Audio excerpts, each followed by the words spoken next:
Good afternoon, Four Elms. Good afternoon, Seal Primary School. I hope you're all well. Today we're up to chapter 35, Eternal Sleep. Oh, and me, added Dotty, taking up a slightly safer position right behind the girl. Why would you bring this beautiful creature back to life only to murder her? Demanded Elsie. This gun fires darts, not bullets, replied the professor. They're tipped with a powerful sleeping drug that can knock an elephant out in seconds. And what about a person? Asked Elsie, feeling more than a little frightened. The professor smirked to himself. It would put a human being to sleep forever. So you're going to kill us until we're dead? Asked Dotty. That doesn't really make sense, but in short, yes, he replied, now pointing his pistol straight at her. You're an evil, evil man, sighed the girl. Thank you, he replied. If you have to kill me, so be it, said Elsie. Woolly can't be kept in the cage for the rest of her life. You can't stop me, child. Maybe I can, said Dotty. The lady reached beside her for what was left of a hot air balloon basket. With all her might, she shoved it across the floor of the main hall towards the professor. Whiz! He quickly spun his wheelchair out of the way, and the basket smashed against the wall. Doof! You'll have to do better than that, he purred. Much better. Elsie picked up one of the Diplodocus bones that the mammoth had helpfully rearranged across the floor. How about this, she asked, wielding it in his direction. Goodbye forever, urchin, he said, pointing his gun at her chest. The professor pulled the trigger. Pfft.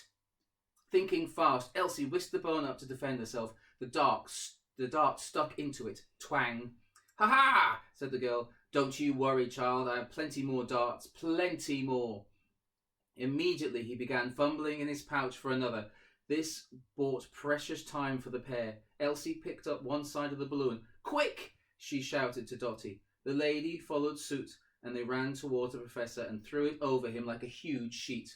Whoosh! Get this thing off me! He yelled from underneath the 1,000 silk handkerchiefs and the one pair of ladies' bloomers.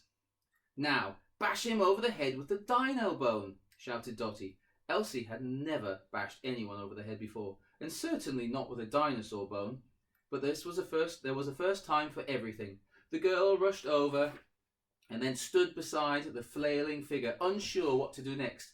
Whack him! Ordered Dotty. Elsie did what she was told. Doink! Ow! Yelped the professor. Not hard enough, complained the lady. Yes, it was, came the muffled voice from under the balloon. Harder! Another whack. Doink! Ow! Still harder, said Dotty. No! Pleaded the professor. Third time lucky, muttered Elsie. With all her might, she whacked the man over the head with her bone. Doink! This time, the professor did not cry out, but instead slumped in his wheelchair, slud. That might have been too hard, remarked Dotty. Elsie looked up at the massive hole in the stained glass window that Dotty had crashed through. The snowstorm had passed, and night was slowly becoming day. We need to get Woolly out of here, said Elsie, and fast. They looked around, but the mammoth had gone. Oh no, said Dotty. We've only gone and lost her. Chapter 36, Missing Mammoth. You might think that a mammoth would be too big to lose, but that was exactly what Elsie and Dotty had done. Woolly, called out the girl. I'm not sure she's going to come running like a dog, said the lady. She can't have gone far. Elsie looked at the floor of the museum for any mammoth footprints. There was a trail of them that went all the way upstairs. She's gone upstairs, said the girl. Oh no, said Dotty. I cleaned the upper floors last night. Why would she have gone up there? The lady thought for a moment. Maybe she wanted to see the butterfly collection. Elsie shook her head. Come on, let's go upstairs and look. Apart from the sound of the wind swirling in from the broken windows, the museum was eerily silent. The pair followed the footprints all the way up to the top floor, where they came to a stop outside the library. I don't know mammoths. I didn't know mammoths could read, remarked Dotty. Elsie shook her head in disbelief. Where to next? Well, this is the top floor of the museum. She can't have got all the way up to. Before Dotty could say the roof, there was a deafening sound from above. Crash! The pair looked at each other. No words were needed. Boom! Debris started falling from the ceiling. How do we get on the roof from here? Asked the girl. This is the only way. Follow me. They scrambled up a flight of steps. Ahead of them they could see the mammoth-sized hole in the wall. More mess, muttered Dotty. When they reached the hole they saw the most startling sight.